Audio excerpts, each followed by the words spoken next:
Ladies and gentlemen, welcome to the Above the Bar podcast. For each week, we belly up to the bar with a new guest, find out what they do, who they are, and what makes them great. So sit back, relax, and enjoy.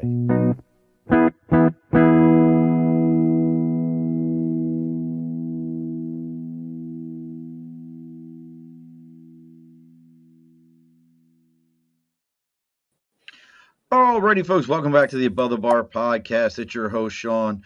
We've bellowed up to the bar. It is Wednesday. It's May 13th. I always forget what day of the week it is. Wednesday, May 13th. Short week for the shows this month, folks. Normally, I know you're used to one every week, but no show next week and no show the week after that. You're gonna have to suffer without me. I'm gonna be in Cabo, or not Cabo, but Barbados, some Ados place is where I'm going to be. So we're going to head out there, but we'll be back here in June ready to rock and roll and make everything happen. And, you know, I figured what better way than to have someone that covers everybody else, cover the last week of this month, a guy who does roofing, but he's more than that. He's taken himself from literally, not figuratively, literally being homeless, not knowing where he's going to go each day, to now running as he says it, he is a 9-figure roofer. So coming from one of my old haunts, one of my old stomping grounds down in and listen, folks, this will all make sense to you. You can tell if somebody's really from PA based on two things. They never call it Pennsylvania, and they never call it give me a Yingling. They call it give me a lager. So coming all the way from the Poconos down that way, joining us, if I can find my applause, it is Mr. Bob. I'm going to jack your whole last name up because I'm so good at that. I just want you to know that. I'm the worst at last names. We didn't discuss this before. I normally make people tell me their last name about 10 times for pronunciation. So get ready. You ready? So it's Mr. Bob. Is it Schober? I'm going to say Schober. Can you hear me, Bob? Did I lose you? I can't hear anything. You can't hear nothing? Oh, crap. What's going on? Technical difficulties. If you can hear me, I can hear you fine, Bob. I can hear you great. Let's take a look here. See, this is what live is all about, folks. Let's see if it's on my end real quick. Let's change. Nope, that's not it. Let's see if it's on my end. I didn't change anything. How about now? I can hear you fine when we were just talking. Can you hear me now? How about now? Anything better? Bob, can you hear me? Bob, can you hear me? Let's see. I can hear. I think I should sign out and sign back in. I'm not. Yeah, I can hear you. Give it a shot, Bob. This is what live's all about, folks. Let's see how this works. So for those of you that are just joining us over on YouTube, I appreciate you. Let's go ahead and get the house cleaning done while Bob's coming back. First things first, as always, over my shoulders, the big board for sticker and a cause. You got something you believe in, something you're supporting, Gotcha. something for people to know about. Reach out to us on Facebook, LinkedIn, YouTube, Twitter, Twitch, Instagram, or TikTok. All of it's the Above the Bar podcast. Our website is theabovethebarpodcast.com. And our email is theabovethebarpodcast@gmail.com. You missed me butcher your last name, Bob. It's Schober. See, and I said Schruber. I told you I was going to butcher. It's close enough. I butcher all last names. At least your first name being Bob is so much easier. You can't mess that one up. I don't mess that one up. So that's how you can get a hold of us, folks. So if you got something you're supporting, something you want other people to know about, reach out to us on Facebook, LinkedIn, YouTube, Twitter, Twitch. We'll throw your sticker up here on the big board so everybody can see about it, and we'll talk about your little free advertisement. Also, we got to talk about the people that pay the bills around here, and that's Budget Blinds of East Greenbush, Hudson, Cooksaki, Schoharie, Delmar, Clifton Park. Did I miss anybody? And East Greenbush. North America's largest custom window treatment company. They're handling everything from blinds, shades, shutters, drapery, tint. Everything is custom made, fit for your windows. This isn't big box store, pull it off the shelf. Some guy hits it with a chop saw and you go, gosh, I hope this fits right. This is literally measured to your window, installed to your home just for you. It's not going to fit anywhere else right. It's not going to look anywhere else right. And folks are doing it in your home. And for this month, They're doing 20% off of all product, and anything you motorize, it's another 5%. And as always, folks, if you tell them you're there to belly up to the bar, they're giving you an additional 5% off of that order. So make sure you're reaching out to Budget Blinds of East Greenbush, Hudson, Coxsackie, Schoharie, Del Mar, and Clifton Park, North America's largest custom window treatment company. All right, Bob, all that stuff is done. It's out of the way. How are things? Things are amazing. Couldn't be better. I'm in Pennsylvania. This is the state I grew up in, so it's good to be back. Bob isn't like he showed it. He doesn't have, I don't want him to show it now because I ain't trying to blow nobody's spot up, but he's in like the coolest, largest basement I've ever seen for a man cave. That's not even like a man cave. That's like a man cavern. It's like beyond a man cave. Yeah, that's not like man cave. You expect like a room.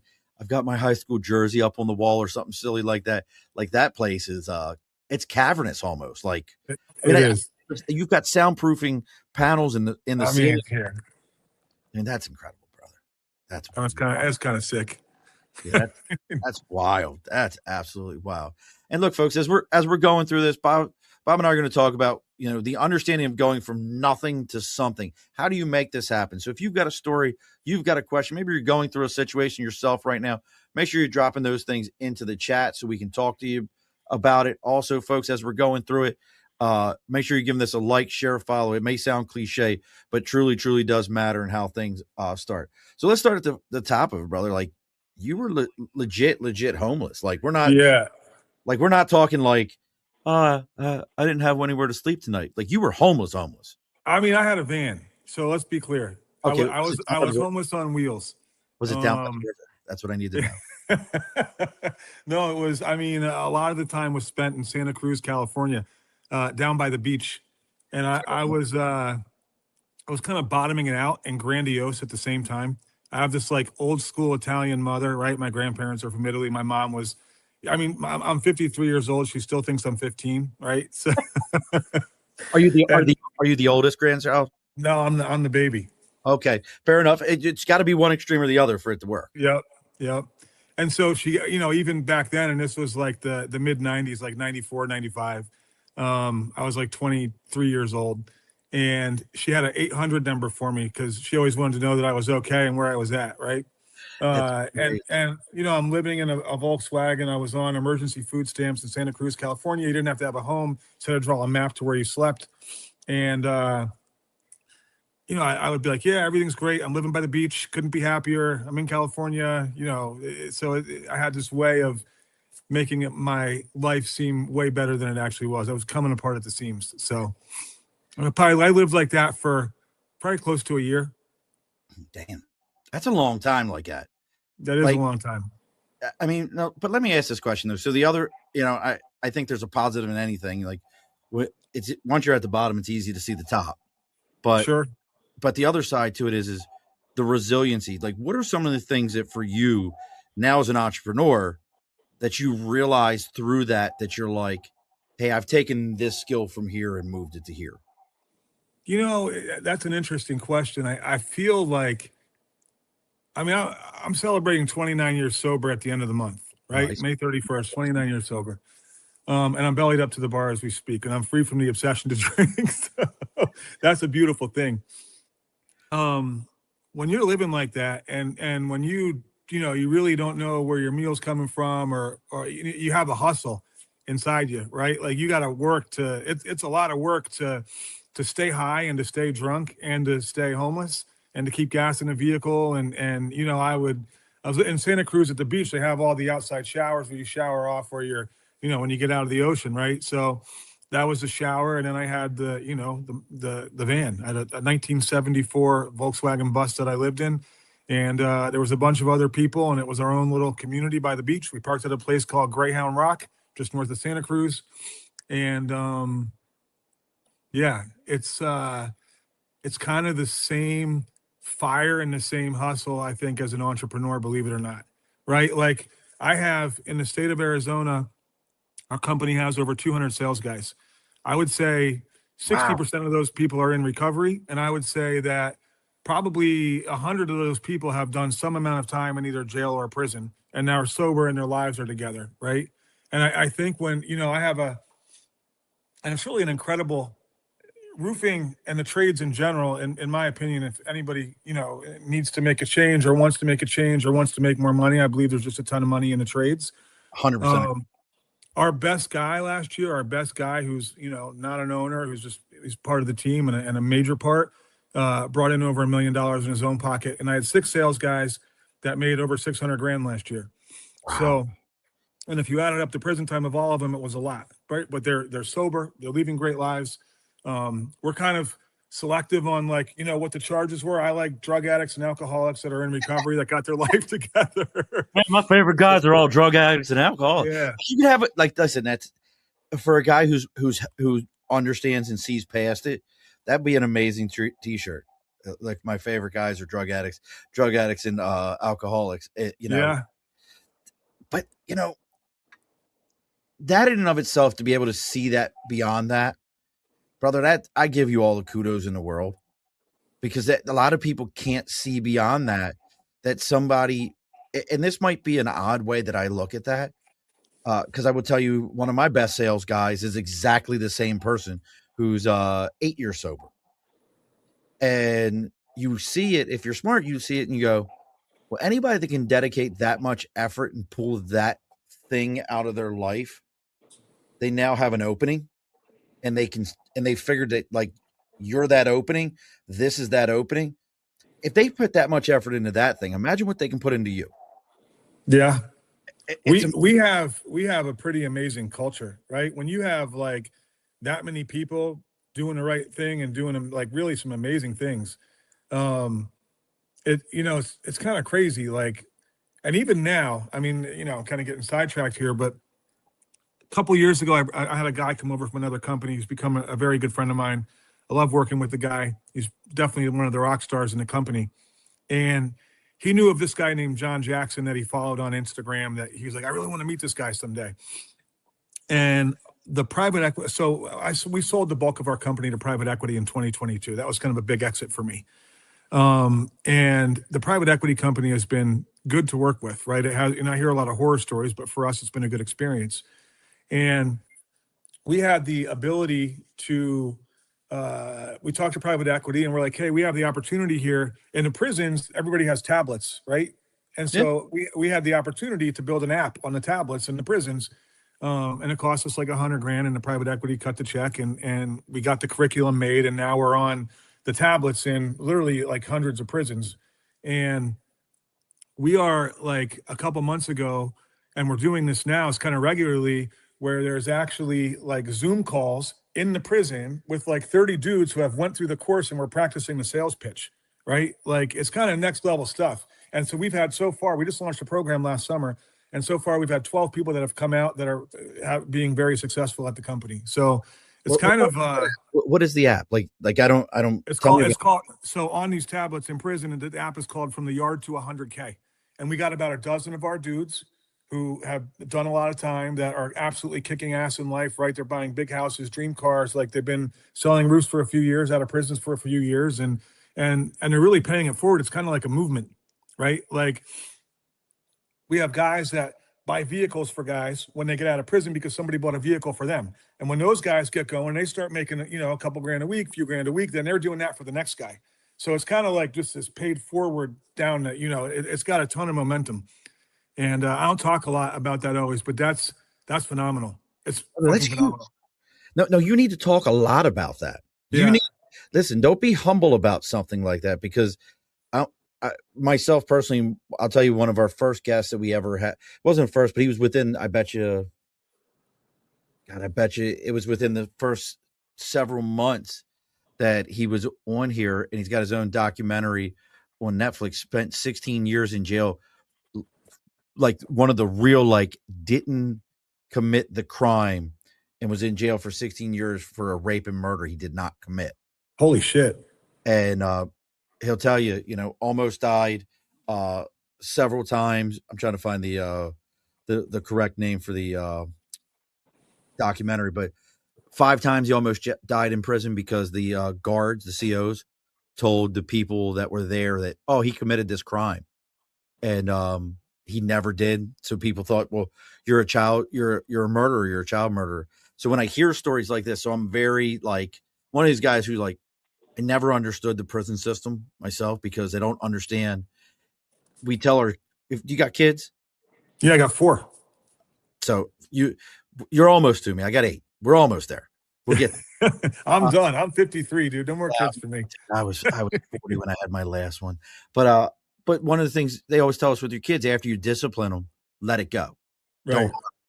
But yet for the prison guys in the prison system, they commit a crime, they get out, and we hold it over their head for their entire rest of their lives and can't figure out why they can't get beyond it. Yep.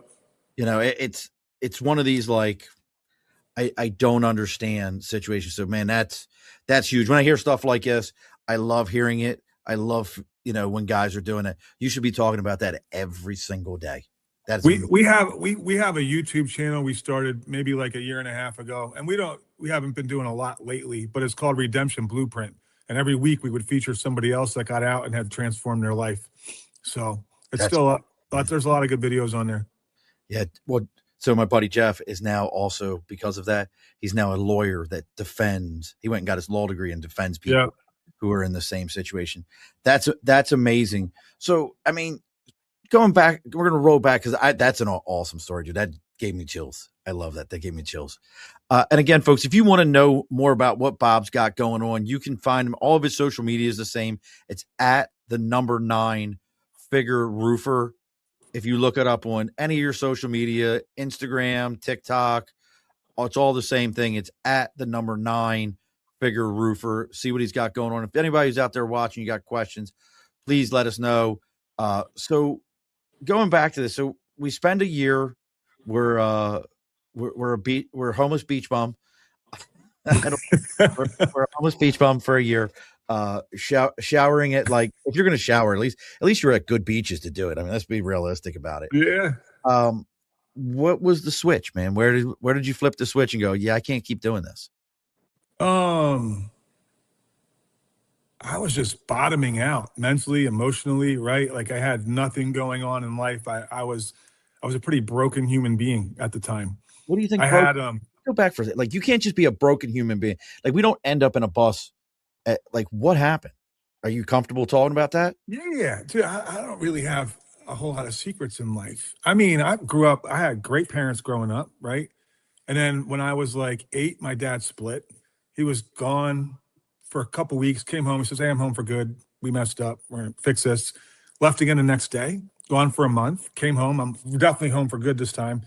Left again and did that for 7 years, coming and going for 7 years. It's funny, like, I got divorced in 2020, and now when I meet somebody, I'm kind of dating right now, and that's my first question, like, yo, what's your trauma? Because everybody's got some, right? Absolutely. I feel like, when my dad left, it was like losing my dad, my God, and my best friend all in one. At the same time, I had, like, my brother and sister are like 7 years older than me.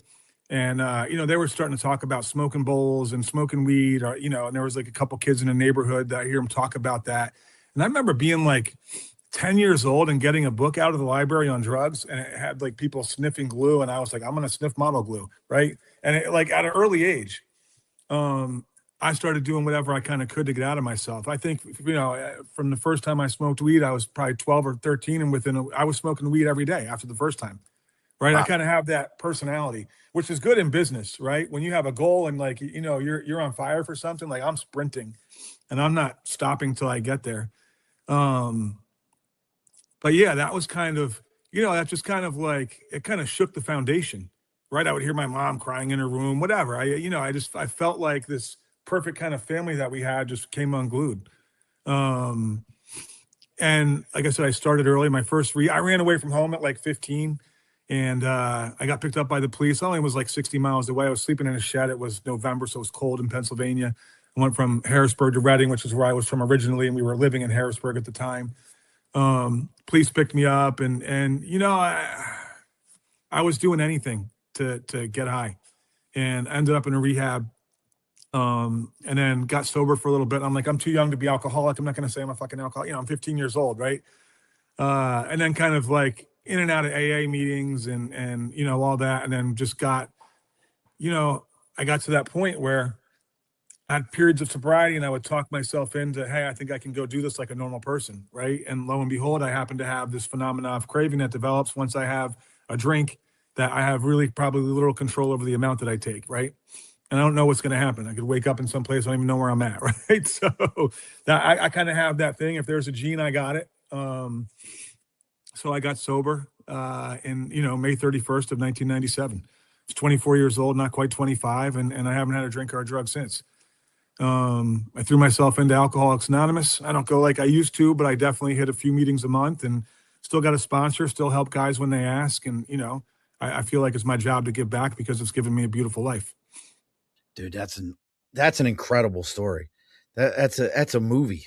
You know what I mean? That's finding your way through that to where you are today. So then what was the first step? I mean, listen, I've done one roof in my entire life. And I'll live under a blanket before I ever do it again. Like I was, Sure. I burned the whole back of my head. I was in the Marine Corps. We had a master sergeant who owned a roofing company. He's like, come help with a roof. He would pay the guys like $100 a day, which for us, that was like, yeah, $100. And I got done and I had sun poisoning. I burned the entire back of my head because all of us have short hair. So I'm like, this is horrible. So Yeah. but for you, like, where was the first step? Were you already doing roofing? Like, where was that first step? No, it's a little bit backwards. I'm not the laborer, right? We have some amazing crews that put the roofs on every day. Like this January, we were putting on 80 roofs a week in Arizona. That's a lot of roofs. That's a lot.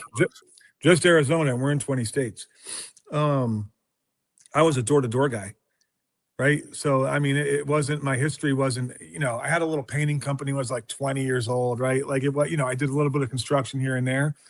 When I needed money, or like guys would hire me on when I would be off dead tour and be in like a town, where my hometown was, or where I went to high school. If I knew people that had construction jobs, I would go try and make some money like that. But, I've always been a sales guy. I mean, I followed the Grateful Dead around for years, and we sold t-shirts, and then we sold t-shirts, this was like 1995. I love it. And No Fear was probably like the most popular shirt in 1995. So we had a shirt that said "No Beer," written like "No Fear," and on the back it said "We drank it all." Panama City Beach, spring break, 1995. Right. So we could sell 100 of those in a day, 120 in a day. I made like $7 a shirt off every one I sold. So we made money like that. And then, yeah, I was just, I learned how to sell door to door, and I really have, I mean, every dollar I've made in my entire adult life has pretty much come from either door to door or training guys on the doors or teaching guys how to do that. And it's been a lot of money. I love hearing that stuff. My youngest is 8. My oldest is 32. And the 8-year-old's always asking about money. And I always tell him, I said, but the best paying job on the entire planet is sales. And he's like, huh? But there's YouTube and there's that. I'm like, listen to me. It's sales. Everything in the world revolves around sales. There's nothing bigger. There's nothing that makes more money. It's all sales. And if you can do it, you'll never starve a day in your life. You can 100%. So I try to get him in this mindset like this. And my dad, I'll tell you just I've talked about it here.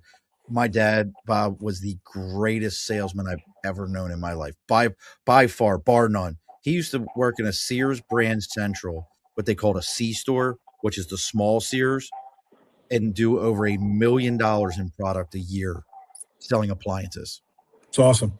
And he retired from Sears. Like they would send him on trips around to St. Thomas and then the Bahamas, like that, because he sold so much. They're like, here, man, you're good. Yeah. So then, and I'm going to give you a piece of advice from my wife. She's not here, but she would give you the same advice.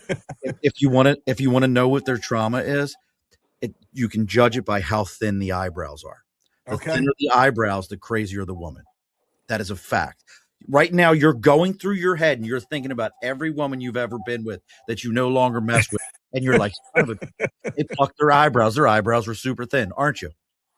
I was thinking about the last 3 women that I dated. And they all had thin eyebrows, didn't they? Yes. You're correct. That's my wife's theory. She's like, listen, any woman who spends that much time to get their eyebrows that perfect has to be a crazy person. I've never heard that in my entire life, Sean, but I'm going to pay attention to that moving forward. Yep. You'll be like, son, this guy on this show his wife said this and now I know it.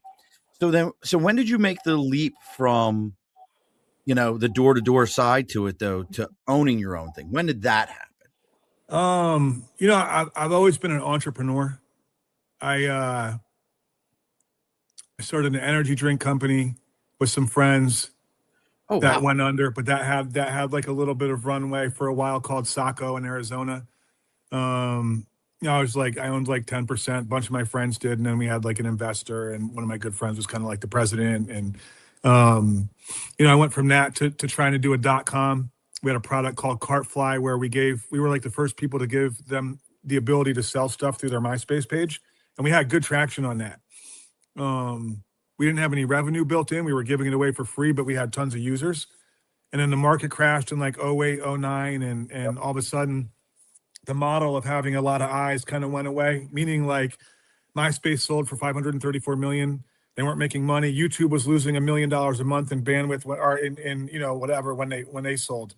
And so that kind of went away and people started monetizing, and we didn't have anything for that. And so that went under.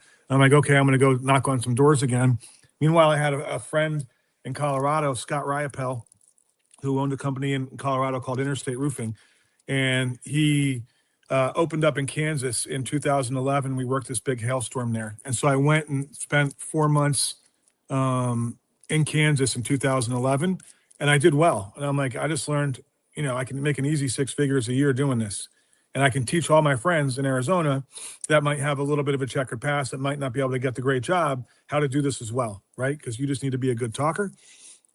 So when I left there, I had asked Scott, I said, hey, do you want to start a company in Phoenix and be partners? And he said, no, you can't make money in Phoenix. I said, okay. And and meanwhile, a friend of mine from Texas, one of my best friends, came to visit, and we were talking. And he's a guy that got sober on my couch years earlier. And he came to visit, and we're shooting the shit. And I was telling him about the roofing. He's like, why don't you start your own company? I said, I did good, but I didn't like save enough money or make, you know what I mean? I don't have enough money to do it. And he's like, I got you. I was like, what? He goes, yeah, let's do it. And I said, dude, we probably need 50, 100 grand. He's like, I got you. And this was a guy that, like I said, 5 years earlier, sobered up on my couch. He believed in me when nobody else did, right? Because I had some failed, you know what I mean? I'm an entrepreneur. We take swings and we misses, and we miss, right? And sometimes you hit. We happen to connect on the roofing. He had more of a business mind. I'm a talker. I'm a sales guy. I like being on the doors. I like training guys. I can sell them the dream on, what roofing can do for their life. And we ended up partnering up and just grew and grew and grew. And then we probably became, I was a little cocky, probably more so than I am now even, right? Like I went to all the distributors and all the manufacturers and I said, my name's Bob Schober. We're going to be the biggest roofing company in Arizona. And you should give me good pricing right now because you're gonna be asking for it later. And a couple guys did, and a couple guys laughed at me. And probably within 6-7 years, we were by far the biggest residential. Nobody's doing as much re-roofs as we have, right? There's guys doing more like new construction and more apartments, but as far as residential re-roof, nobody was doing more than us.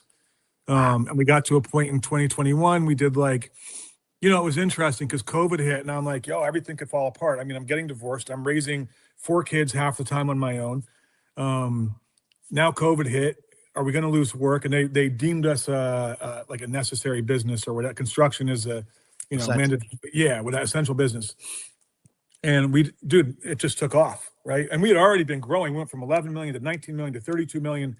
In 2021, we did 51 million, and we sold in 2022. Wow.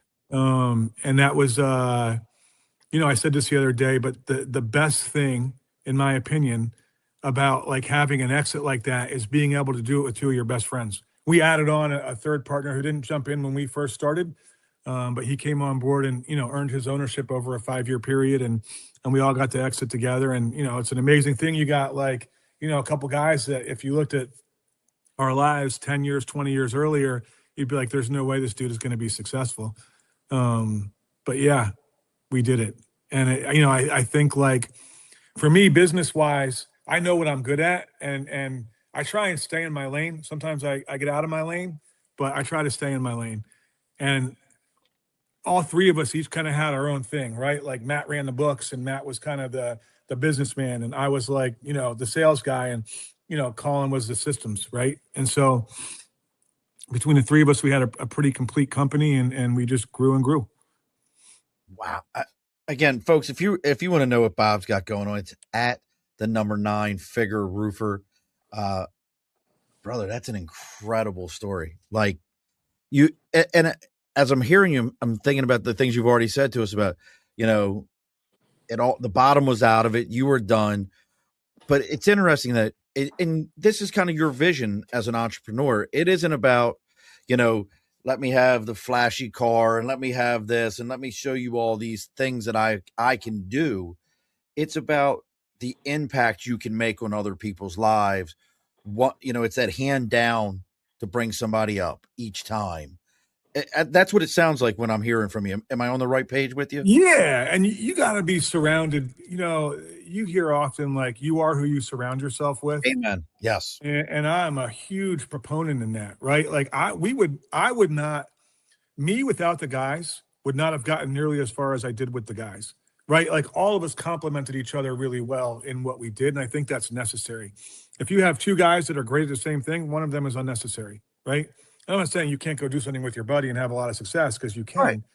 But that being said, being able to have, that type of support, and that type of trust, right? I probably went years without saying, hey, what's in the bank account? I mean, maybe like quarterly we took, dividends, but I never had to look, right? Because that was the trust that I had with these guys.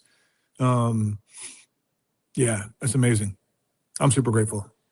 I mean, that's just huge because of the fact that you found that in the guy from your buddy from Texas to be able to do something like that. So what are some of your goals? I mean, and the PE thing, listen, man, that to me, to hear you say that, because I've heard the stories. Like, I know somebody very close to me that runs a PE and they're focused in the medical world and they're doing very well. But then I heard a news article recently where PE's coming in and buying companies like yours, never change the name of it, pay for the likeness of the ownership, and they'll buy all of them out of a community. And I go to you to get a roofing job and you say it's going to be 10 grand. And then the next roofer comes in and he's owned by the same PE, but another name. And he said his system knows that I'm in there. And when he goes to price me, even though you price me at 10, it knows that I was in there and it prices me at 9,500. Yeah. Like I've heard stories we don't operate like that. That's awesome. That's what I'm saying. Like you don't feel like that, but I'm hearing this. So you've got the other end of it, which is amazing to me. Did you guys, were you able to vet the PE beforehand, or was it like, we had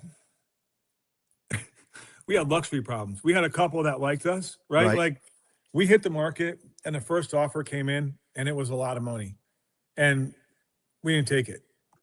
And me and Matt kind of had we had a certain number in our head, right? Like, this is the number. We're going to get to this number. And the longer time went by, the more people that came to the table. And as we just continued to do well, that number went up, right? And so probably 5-6 months after we hit the market, we were at a number and we were about 7 million, 8 million away from the number we wanted to be at. And we had South Carolina as well. We had an office there. And we included that, and then we got to the number that we wanted to get.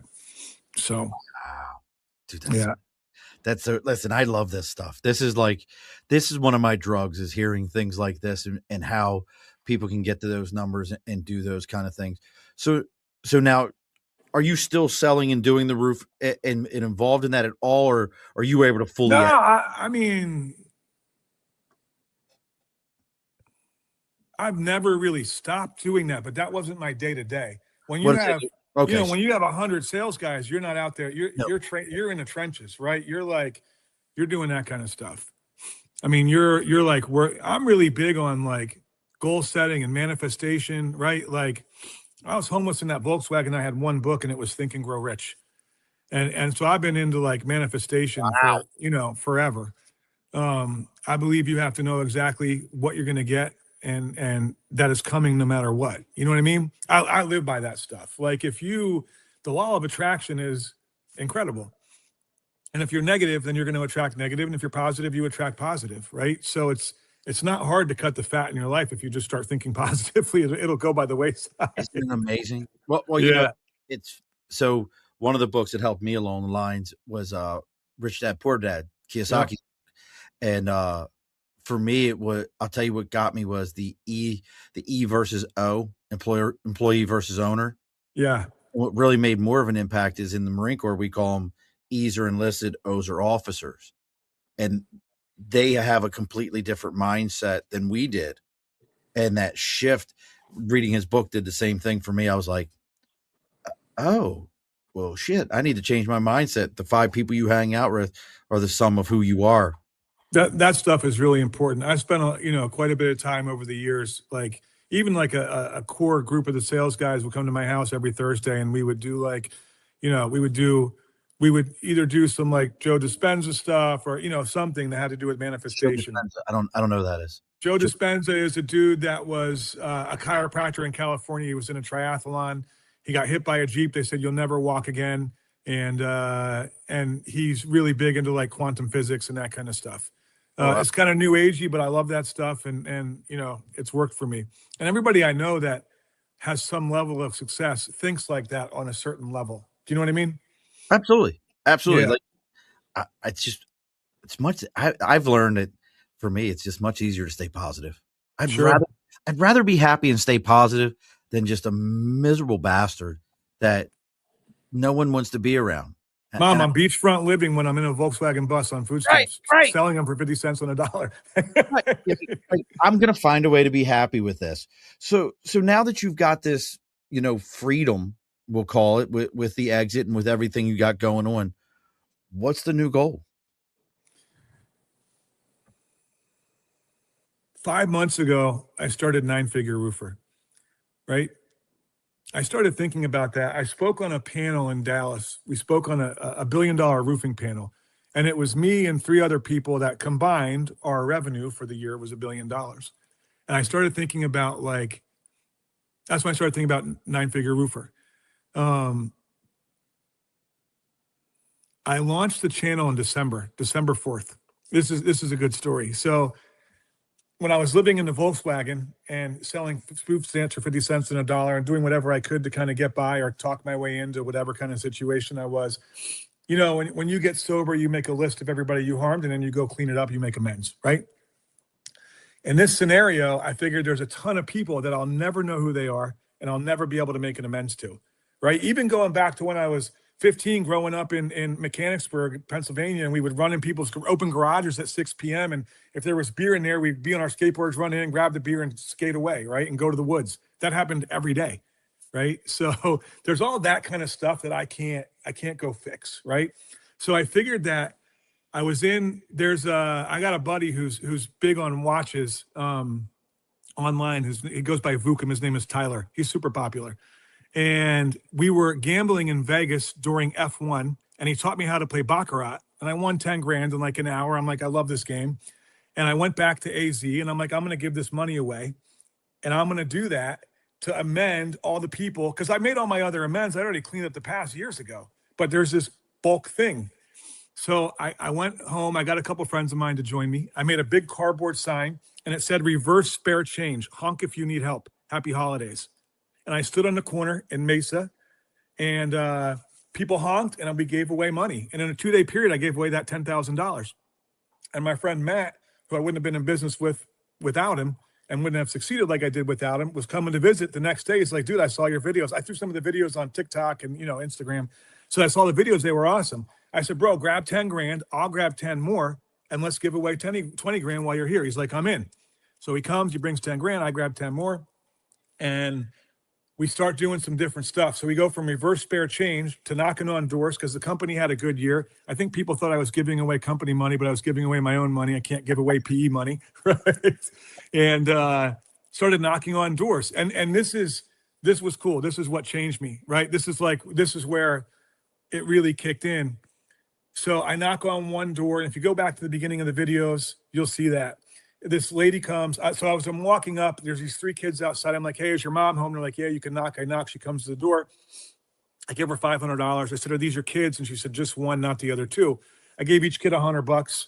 And we're in kind of a, it's not the nicest area. So I wanted to be able to have a little bit of an impact there, right? Right. And so I give these 2 kids $100 each. I said, do you have any brothers or sisters? The girl says, I have a brother. I said, give this 100 to him. I don't want him to feel left out. They take off running down the street. We walk across the street, knock on the door. Woman doesn't answer. She thinks, I mean, we're there, but she knows we're there. But like, you know, hey, who are these guys walking around with a lot of money? You know what I mean? I'm gonna get robbed. I don't, whatever. It's God's money. It ain't mine, right? So this woman, these kids come walking up the street with a woman, and she goes, hey, these are my kids. She goes, did you give them money? And I said, yeah. And she said, did you mean to? And I said, yeah. And she said, we're being evicted. You have no idea how much this helps. It was $300. And I said, what? And she's crying. I knew it was real. I wasn't like, let me see the eviction. She's like, I can show you the pit now. I said, how much is it to get out? She said, $1,800. We had like $2,300 left on us, me and Matt. Gave her all $2,300. I said, pay the eviction and you got $500 for food and Christmas, right? That was it. Made a video, put it online. Put the video online, and an hour later, I get a text from a friend of mine in South Carolina. And my buddy goes, I saw the video you just posted. That kid standing with his mom as she's getting evicted while she's crying was me when I was that age. Oh. He said, I'm gonna send you 50 grand on Monday. I want you to change their life. I said, get the fuck out of here. He said, no, I'm sending you $50,000. And he did. Monday morning, 50 grand. So when he tells me that, I go back to the door. I didn't know where that lady lived because she came walking up the street. Right. I go back to the door that I knocked on where the kids were because I knew where that was. And I said, hey, that woman, blah, blah, blah. Can you give her my number? She gave her the number. She called me, thanked me. And I said, listen, I want you to come to the office. I'll got you an Uber to come to my office. I have something for you on Monday. So the wire comes through. She comes up to the office. And now when we met her, she was like in pajamas and looked like she just woke up, disheveled, crying. And when she got to the office, she was all dressed up. I said, you look different. She said, my kids said I was on TikTok. I said, well, it's a good I said, it's a good thing that you were, because a friend of mine saw it and we're going to hook you up. I said, you paid the rent from the other day? She said, yeah. I said, who's your property management company? She tells me. I said, do you know the number? She says, yeah, we call on the spot, put it on speakerphone. Hey, sir, I'm going to help Carmen here pay the rent for the next year. How much is it? Bob, it's $1,550 a month. It's $18,600 for the year. I said, okay, we're going to get her a cashier's check, make it out to you. We want to cover the rent till January 1st of 2027. They were like, that's awesome. So I went to Chase, got her a cashier's check, bought him a car. She didn't have one for like $8,500, like a 10-year-old Honda, and gave her 22 grand in a check, and changed her life. And that moment when my buddy called me and told me that, I was like, yo, I'm going to do this full time. Because look at the change, right? Like, it's interesting too, because some people are like, oh, you do it for clout, you do it for views. Well, clout means to have influence over, and views, yeah, because you're spreading kindness. So if I can have some type of influence over people being kind, then I'm all about it, right? I spent enough years being a dirty guy living in a Volkswagen, right? It's the least I could do for the universe is to give back on some level. So that was like a turning point where I was like, I'm not like, at first I was thinking, I'm going to do this. I'm going to give away this 10 grand. Then we gave away the 20. And then I'm like, okay, I'm going to go till Christmas. But all of a sudden I start getting these DMs from all over the world. I mean, literally every country, that say, you have no idea what these videos do for me. I'm having the hardest time in my life, and you get me through the bad days. Like, so much stuff, so much powerful stuff. There were times I would read these DMs and cry. And you can't, like, for the record, I get thousands of DMs a week. I can't even read them all. It's just not even possible. Right. And there's different kinds of people. So some people are like, yo, give me $100 or give me this, give me that. And some people are like, please have this. Can I have that?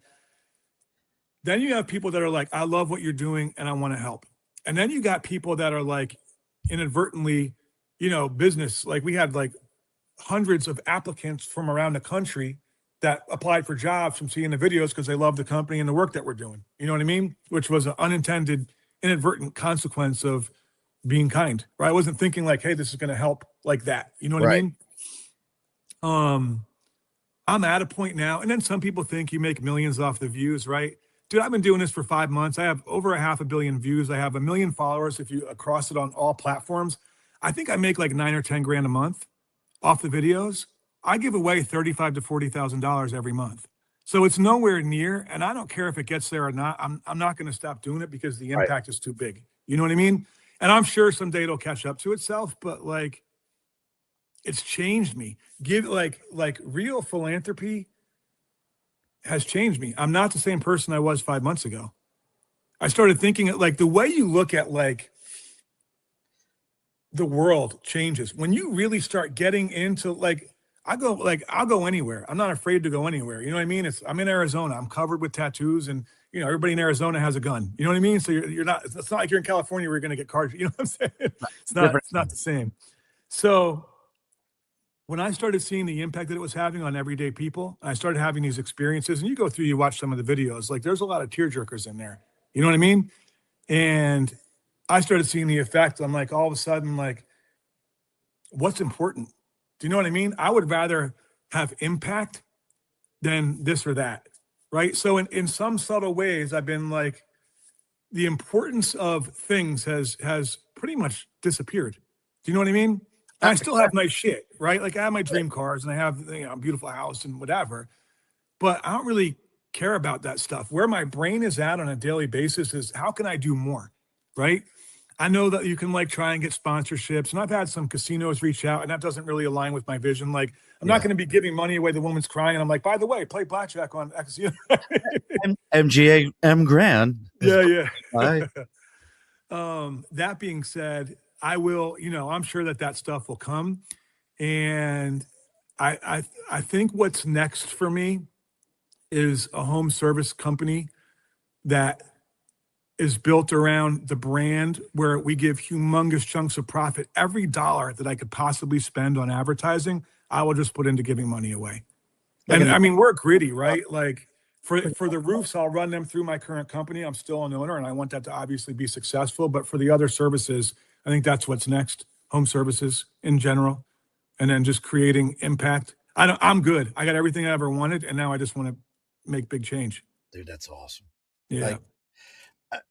Listen, I don't ever let anybody go past the 45-minute mark without me doing my ad. And you got me, brother. You got me right in the feels with that one. Wow. Let me do this here. Listen. Do your thing. And let AI knows what's up here. Good stories start here. You ever notice the best conversations usually start with a good pour? This episode is brought to you by New Scotland Spirits, small batch whiskey, handcrafted right here in upstate New York. Whether it's catching up with friends, celebrating a win, or solving the world's problems around a fire pit, New Scotland Spirits is the kind of whiskey that belongs in the middle of the table.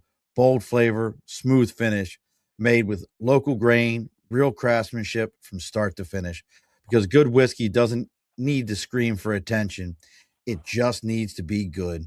Find your bottle at newscotlandspirits.com. New Scotland Spirits, where good stories start here. Dude, that was perfect. Listen, AI nailed it for you. That's an incredible story. And listen, folks, again, you can go into at nine figure roofer, and that's the number 9. You'll see videos on there, Bob walking through stores, talking to people, helping them out right there. Cause I remember that's the one that's sticking in my head is you were like you were in a store or something like that and giving away money, or where's the video at?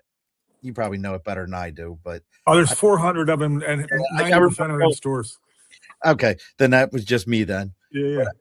But so as you're moving for this, and it's funny when you mentioned a service company doing that, almost like a non-for-profit service company that's really getting out there and doing something, and that's the industry to be in now, because AI will never put up AI is never going to put a roof on your house, folks. I say that, and then somebody else will figure out a way. They're already 3D. They're already 3D printing houses. Those are big out your way, I would imagine. They always look like they're out that way, towards the left coast for the 3D printed houses. And then I got to ask you, listen, I got to ask a quick random off the wall question. Yeah. You ever heard of Mr. Rooter out your way? Yes. Do you know the owner of Mr. Rooter? Okay. If you ever meet him, he's 6'6", monster of a human being. Yeah. Yeah. That's my cousin. He's nice. He's out in Tempe though. Yeah. We're right. I'm in Gilbert, which borders Tempe. I know nothing out there. I know Yuma. Yeah, that's WTI in Yuma. I know that's on the Mexican border. Listen, that's the only place. That was the first time I was ever anywhere where you're from PA. We have deer crossing signs. You might have like a horse crossing. Yeah. They have signs. Be careful, people running across the border. Yeah. Like families escaping. And folks, it is the worst, most horrible sign you've ever seen, because the child is actually like flying in the air as they're running. So it's not even like realistic. Like they're dragging. I was in San Diego one time and there was probably 40 people running across the highway and traffic was just stopped. I mean, it's a real thing. Yeah. Yeah. I've never seen that one. So if somebody's out there and listen, folks, I love what Bob's doing here, but keep in mind, as Bob said, listen, if you look like Alfred E. Newman, please don't go into the wrong neighborhoods with a wad of cash and decide that you're just going to go pass it around. Bring a Bob with you. I just want to, for your own safety purposes, as Bob said, he's in Arizona where they pass out guns and everywhere. They have amazing gun laws in Arizona. You can go shoot machine guns in the desert. It's the coolest thing in the world out there. So please just be careful what you're doing. It's still the Wild West for sure. Yeah, it's a unique place. But if somebody wanted to do something similar to what you're doing, if they're like, you know what, I want to get involved in something like this, but they're not in your position. They're not a 9-figure roofer. They don't have all those kind of things. What are some of the other things that you might suggest or directions you point them in to say, hey, you can do this though? 9-figure roofer was not like, I didn't get to 9-figure roofer on my own. I'm a link in the chain, and I'm an important link and a good link, and so was all the other guys that we built together with. You know what I mean? So I feel like I can't stress enough. Like, surround yourself with people that are strong in the areas you are weak. And I think it was Henry Ford that had an 8th grade education, right? And he knew one thing. He knew how to inspire people to step up and create something that he thought of or whatever, and they built the vehicles, right? You don't need to be the smartest guy in the room. You just need to be able to, everything is relationships. Life is relationships. You know what I mean? So make great relationships. Growing businesses, relationships, right? Like I did some apartment complexes in 2015 for a woman in Tucson who was in charge of a bunch, and we're still do complexes for her today, right? Because we built a good relationship. So I think if you're starting, it's who you're with, and if you're the smartest guy in the room, you're in the wrong room. If you're the richest guy in the room, you're in the wrong room. That's a true statement, right? So find people who are going to elevate your game, and stay by those people. You know what? I've heard the if you're the smartest guy in the room, you're in the wrong room. But I've never heard the richest guy, and I like that even better. Like you're just in the wrong room. How about like for you getting to the point, it sounds like you had the right group of people, everybody pushing. Is there any like organizations or anything along those lines that you've seen that you're like, hey, maybe this would be the right one, or you should look into this, like, or actually, you know what? Let me pause that question. What do you got for the guy who's out there who he's the new Bob? He's in the van. He's at Venice Beach though. He at least goes, he doesn't just shower there. He goes to the gym there. He's at Venice. He's at Muscle Beach. It's the only beach I know out there. But what do you got for that guy to say, hey, this is how you pull yourself up? The one thing I didn't lose when I was losing my mind was hope, right? I had a couple brief stints of sobriety that was good sobriety, even though I didn't stay sober, to know that getting sober would be a better choice for me than how I was living, right? Like, if you're in that position, I mean, you got to get humble, right? I find that like in all the times in my life when I couldn't humble myself, God did it for me, right? And I promise you, it would have been way easier if I could have done it myself, but I couldn't have done it myself, right? So I've been smacked around a little bit, you know what I mean? And humbled. And I think that like, I mean, dude, being honest with yourself, I was not always great at that. You know what I mean? I had to learn how to be honest with myself and learn to be like, hey, I suck at this, or I'm not good at this, or I'm not good at that, right? I got married and I got divorced. And my wife at the time, and now mind you, I'm in entrepreneur mood. You know what I mean? Like to me, like creating financial success means you're pushing the family forward. Wasn't probably the right thing. Keep your priorities in order. march towards the goal and sprint and do it with people that you love and care about. And again, I mean, that's what I would say. And everybody's got to start somewhere, right? If you're at the bottom, the only way is up. And don't lose hope. I think that's the most important thing. And don't quit before the miracle happens, right? Like, that's a big deal. There's a story. It's funny you say don't quit, and I always forget the guy's name, but there's a story. The guy ended up as head of the Treasury Department or something like that at one point in time, but he owned a gold mine, and he dug the gold mine in California, and he dug and he dug and he dug and he dug, and never hit anything, and was like, "There's nothing here. I'm going to go back east and I'm going to start my life." He sold his gold mine. And like a week later, the people he sold the gold mine to hit one of the largest veins in California history. Yep. And he always used to tell the story of, if I'd have just stuck it out for one more week, where could I have been then?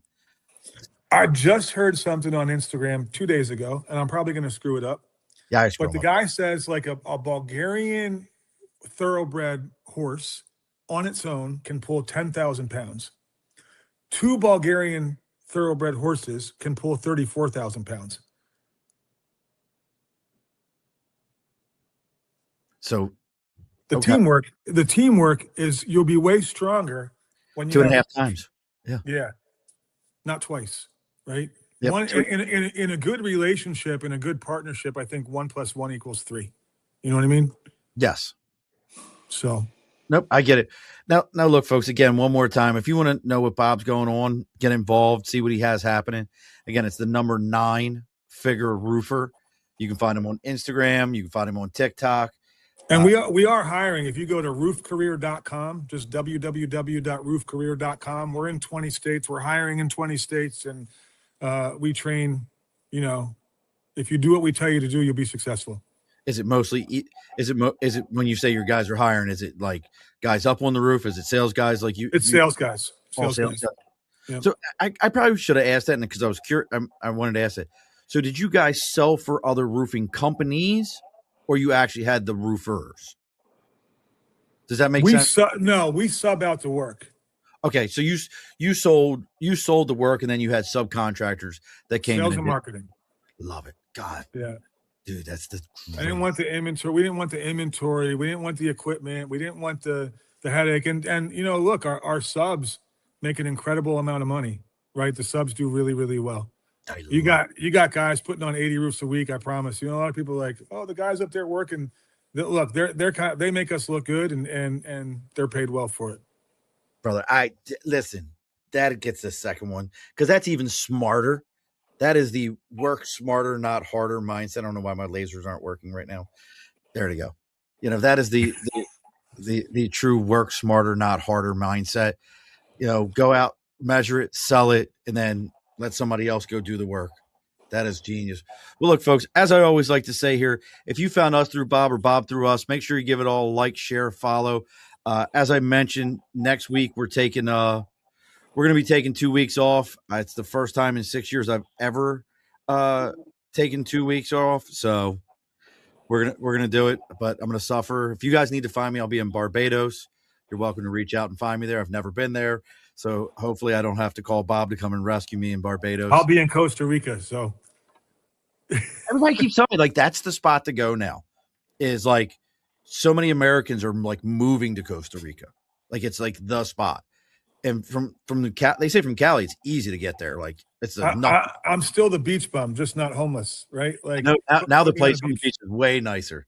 Yeah. You don't have to walk down the street to a hose to shower off. Well, look, folks, when we do come back on June 3rd, it's going to be with a gentleman by the name of Kevin Baker. He has found a way to the merging of acquisition of physician practices. So he's got a PE. He actually picks up physician practices. So we're going to be talking about that. We've had his dad on, Alan Baker, before, who's very involved in like the BNI networks around the capital region in New York.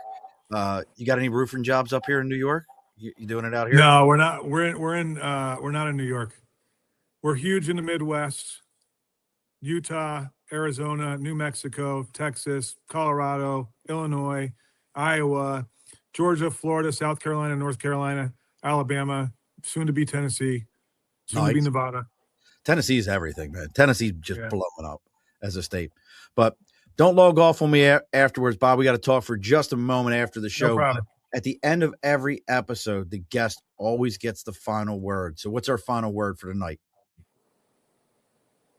Count the blessings. Be sure to push your stool in. This has been a Second Front podcast presentation found on Apple, Spotify, and wherever podcasts can be found.